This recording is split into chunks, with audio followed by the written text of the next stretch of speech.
Bonjour encore une fois, dans la sixième séquence, ou si vous voulez, dans le dossier numéro 6, dans lequel on va parler du renard, malicieux renard, et surtout ce qu'on appelle le renard roux, qui est le plus grand des renards. Il y a d'autres types de renards, mais le renard roux est le plus grand des renards et le plus célèbre. Je vais tout d'abord expliciter le sens de cette rubrique, le saviez-vous? En fait, le mot renard, à l'origine, était un nom propre. Et regardez ici, il est écrit en majuscule. Et ça se terminait avec T et non pas D. À l'origine, le mot renard était un nom propre. Il désigne un personnage, le héros de certaines histoires qui étaient écrites au Moyen-Âge, qui ont été rassemblées sous le titre « Le roman de renard ». Faites attention ici, roman ne veut pas dire un récit qui contient plusieurs chapitres, comme les romans de Victor Hugo, de Balzac ou de Maupassant. Non. Autrefois, le mot roman désigne l'ancien français. On a déjà parlé au début de l'année de la langue romane. C'est l'ancien français. Donc, tout ce qui était écrit en langue romane, dans cette langue qui est l'ancien français, s'appelait roman. Donc ici, le roman de renard, ce sont des histoires écrites au Moyen-Âge. La plupart sont anonymes. On ne sait pas qui les a écrites. Donc, on les appelle des récits ou des histoires anonymes. On ne connaît pas le nom de celui qui les a écrits, à part quelques épisodes. Et donc, le roman de renard raconte des histoires d'un goupil. En fait, cet animal, le renard s'appelait à l'origine un goupil. Et renard était un nom propre, le nom propre d'un goupil célèbre qu'on trouve dans les histoires du roman de renard. Et donc, comme ce goupil qui s'appelle renard est devenu très célèbre, on a commencé à appeler tous les goupils des renards. Et le nom est passé d'un nom propre et il est devenu un nom commun. On ne l'écrit plus avec majuscule mais avec minuscule. Et le T s'est transformé en D.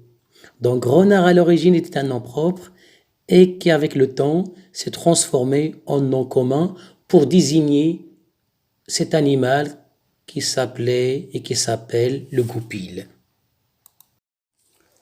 Donc, je vous ai demandé la dernière fois, quand on a commencé l'activité, de faire deux petites recherches. Une recherche sur la définition du mot renard et je vous ai dit une deuxième sur Google. Bien sûr, le texte sur la page 140 peut vous aider bien sûr, mais pour compléter cette fiche en entier, vous pouvez aussi bien sûr recourir à Google pour chercher des informations complémentaires. Donc, sans trop tarder, donc la première définition, la plupart des élèves ont répondu correctement.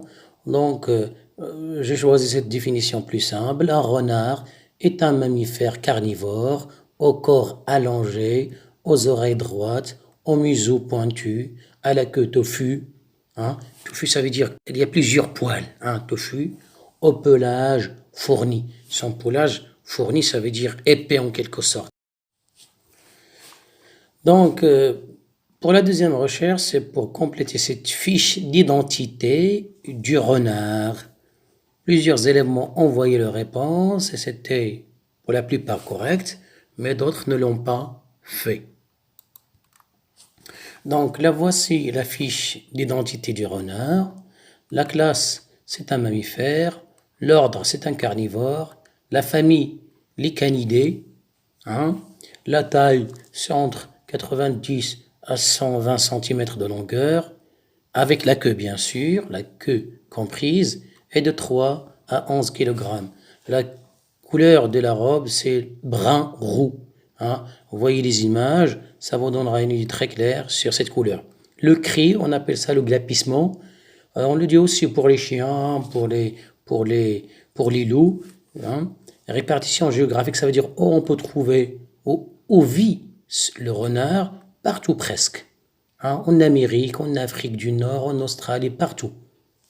En Eurasie aussi, l'Eurasie, c'est un mot qu'on utilise pour désigner l'Europe et l'Asie, deux continents qu'on considère comme si s'ils sont un seul continent, et on utilise ce terme-là pour désigner l'Europe et l'Asie.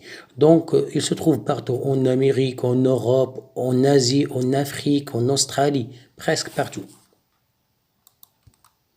Elle peut vivre aussi partout, dans les campagnes, dans les forêts, dans les montagnes, dans les endroits où il y a beaucoup d'eau, les marécages, entre les petits arbres, arbustes, presque partout. Hein.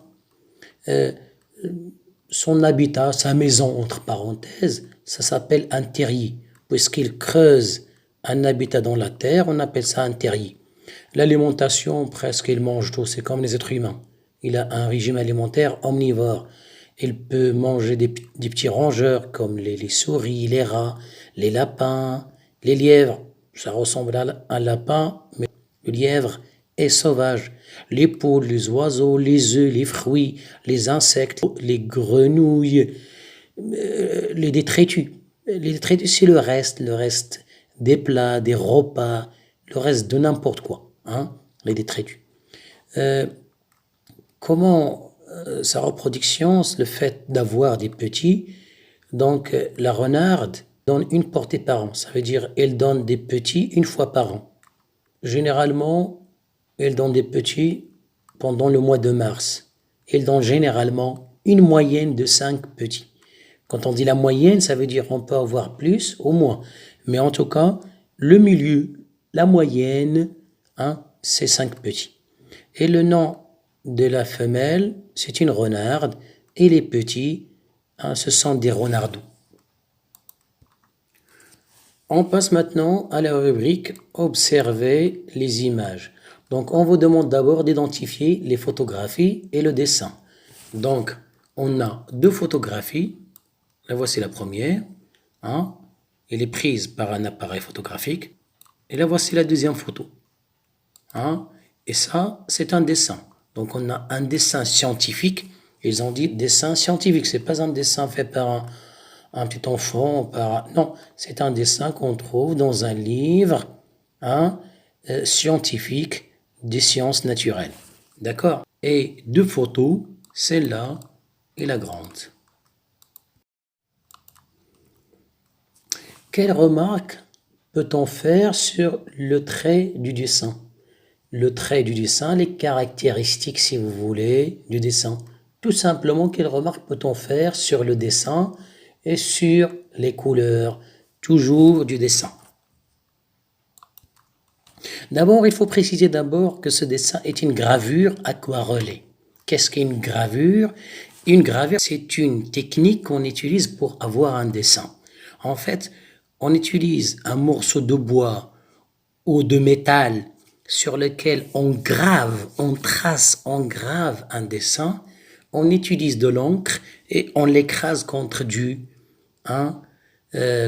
papier par exemple, et ça donne un dessin. En tout cas, pour simplifier, c'est une technique qu'on utilise pour avoir un dessin. Et aquareller, ça vient du mot aquarelle, c'est de la peinture à l'eau. L'aquarelle, c'est la peinture à l'eau. D'accord. Déjà, deux mots qui montrent que c'est, surtout gravure, gravure montre que c'est un dessin. On peut dire sur le dessin qu'il est en quelque sorte précis. Hein? Donc on voit le renard, on voit sa couleur brun-roux. Généralement les renards, surtout ce genre de renard, soit il est roux, soit brun-roux. C'est ça cette couleur-là, brun-roux. C'est précis. D'accord? On regarde aussi le pelage de l'animal, c'est très précis. Comment on a réalisé ça? Par des petits traits très fins. En tout cas, c'est un dessin qui est précis, que ce soit sur la couleur, que ce soit sur le poil ou tout le corps de l'animal. On voit aussi la dentition, ou si vous voulez, les dents du renard aussi, c'est précis. Autre remarque qu'on peut ajouter sur le dessin de manière générale, et c'est en rapport avec la quatrième question, le cadre aussi est spécial ici. On voit le renard qui se trouve dans une campagne ou dans un endroit enneigé, parce qu'on voit un fond qui est blanc, c'est probablement la neige. Et on voit des arbustes ici. Et regardez ce qui prouve que c'est la neige. Regardez ces branches-là qui sont pleines de neige. Donc il se trouve dans un endroit enneigé.